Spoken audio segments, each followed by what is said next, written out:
Chiefs of Staff of our Defense Department is also what was also in Europe, meeting with his counterparts and allies on NATO's eastern flank to reassure them, those countries bordering Russia, NATO countries, that we will keep our NATO commitment, a sacred commitment of Article 5.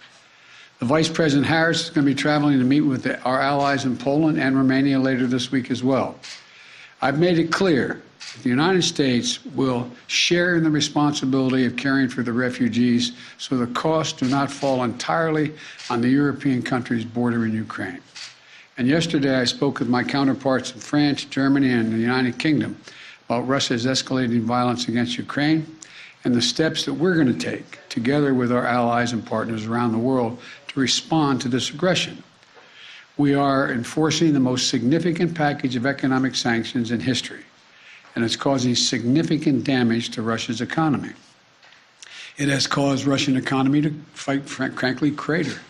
The Russian ruble is now down to 50%, by 50% since Putin's announced his war. 1 ruble is now worth less than 1 American penny. 1 ruble is less than 1 American penny.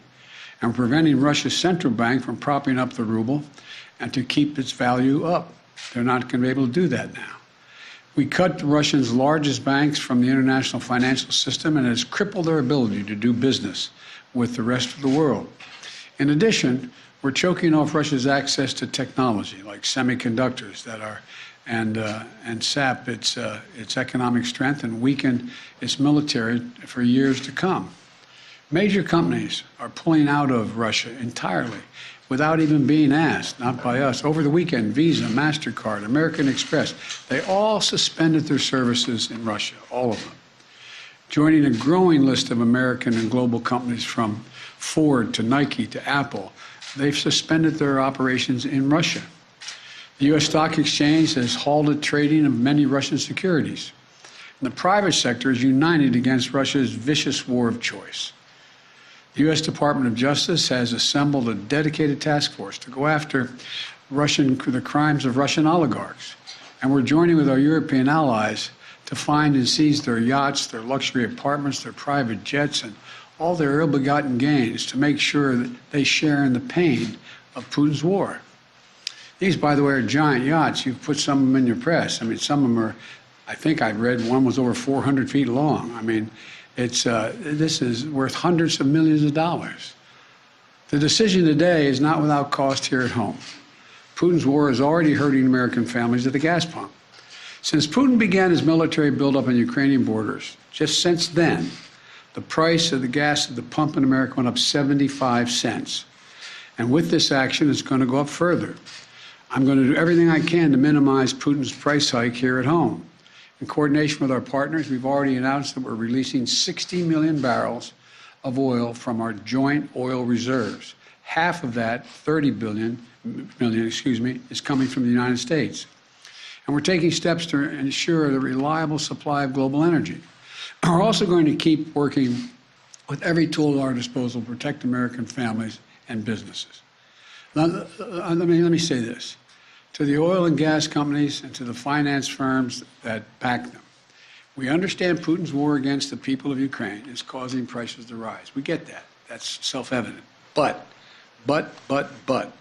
it's no excuse to exercise excessive price increases or padding profits or any kind of effort to exploit this situation or American consumers, exploit them. Russia's aggression is costing us all, and it's no time for profiteering or price gouging. I want to be clear about what we'll not tolerate, but I also want to acknowledge those firms and oil and gas industries that are pulling out of Russia and joining other businesses that are leading by example. This is a time when we have to do our part and make sure we're not taking advantage. Look, let me be clear about 2 other points. First, it's simply not true that my administration or policies are holding back domestic energy production. That's simply not true. Even amid the pandemic, companies in the United States pumped more oil during my first year in office than they did during my predecessor's first year. We're approaching record levels of oil and gas production in the United States, and we're on track to set a record of oil production next year. In the United States, 90% of onshore oil production takes place on land that isn't owned by the federal government. And of the remaining 10% that occurs on federal land, the oil and gas industry has millions of acres leased. They have 9,000 permits to drill now. They could be drilling right now, yesterday, last week, last year. They have 9,000 to drill onshore that are already approved. So let me be clear. Let me be clear. They are not using them for production now. That's their decision. These are the facts. We should be honest about the facts. Second, this crisis is a stark reminder to protect our economy over the long term, we need to become energy independent. I've had numerous conversations over the last 3 months with our European friends of how they have to wean themselves off of Russian oil. It's just not tenable. It should motivate us to accelerate the transition to clean energy. This is a perspective that our European allies share, and a future where together we can achieve greater independence.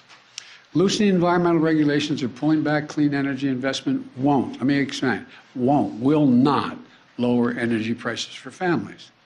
But transforming our economy to run on electric vehicles powered by clean energy, with tax credits to help American families winterize their homes and use less energy, that will help. And if we do what we can, it will mean that no one has to worry about the price of the gas pump in the future. That'll mean tyrants like Putin won't be able to use fossil fuels as weapons against other nations. And it will make America a world leader, manufacturing and exporting clean energy technologies of the future to countries all around the world. This is the goal we should be racing toward. Over the last 2 weeks, the Ukrainian people have inspired the world, and I mean that in a literal sense. They've inspired the world with their bravery, their patriotism, their defiant determination to live free. Putin's war has caused enormous suffering and needless loss of life of women, children, everyone in Ukraine. Both Ukraine and, I might add, Russians. Ukrainian leaders, as well as leaders around the world, have repeatedly called for a ceasefire, for humanitarian relief, for real diplomacy. But Putin seems determined to continue on his murderous path, no matter the cost. Putin's now targeting cities and has been targeting cities and civilians, schools, hospitals, apartment buildings.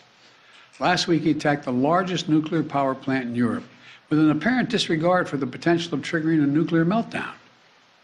He has already turned 2 million Ukrainians into refugees. Russia may continue to grind out its advance at a horrible price, but this much is already clear. Ukraine will never be a victory for Putin. Putin may be able to take a city, but he'll never be able to hold the country. And if we do not respond to Putin's assault on global peace and stability today, the cost of freedom and to the American people will be even greater tomorrow. So we're going to continue to support the brave Ukrainian people as they fight for their country.